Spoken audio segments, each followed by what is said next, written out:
The car unlocked, windows up, not running. Waffle House workers did what they could, but neither they nor EMS could revive the infant, pronounced dead at the scene.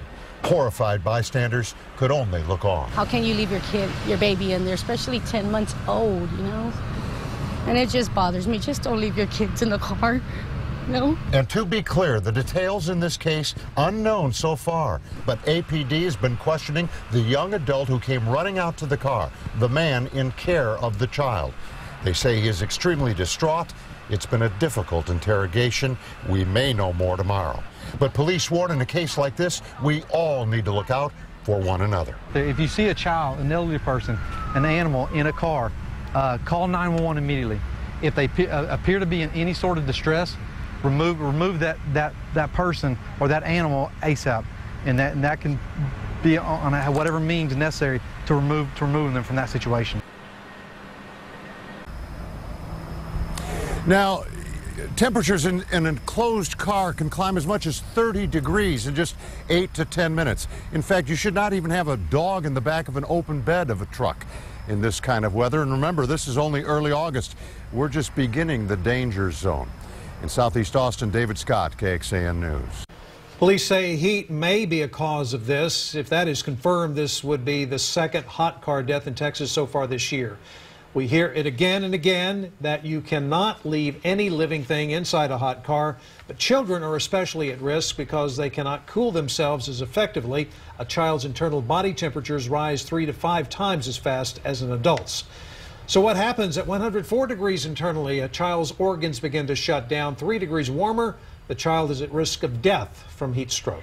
And around 650 families know what it's like to lose a child this way. Too many families for sure, but it is a small community united by tragedy.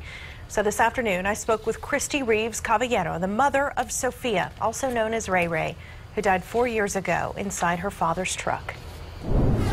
What would you say to a parent who says this could never happen to me, no matter what?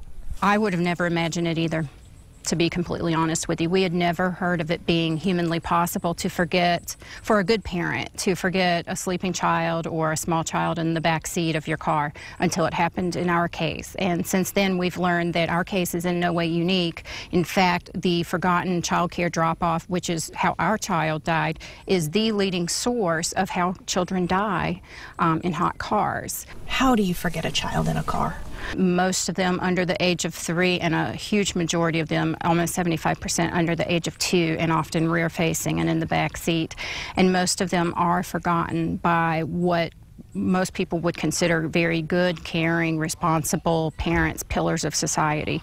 So under the right circumstances of stress, change in routine, sleep deprivation, pair that with an unintended distractions can lead to the perfect storm for disaster and for getting a small child, especially a sleeping child, in the back seat. Well, the Caballeros successfully lobbied for a state law that will require all new parents in Texas to receive training on how not to leave children in hot cars. It sounds simple, but Jim, as we know, it does happen too often. Well, I can tell you a big part of this investigation into the death of the little boy is going to be the temperature in that area between 2 and 3 o'clock this afternoon. And just down the road at the airport, it was 98 degrees. The heat index was 106 degrees at that time. Officially here in Austin at Camp Mabry, the high ended up at 102 this afternoon with a peak heat index of 109 degrees. This was the 9th 100-degree day.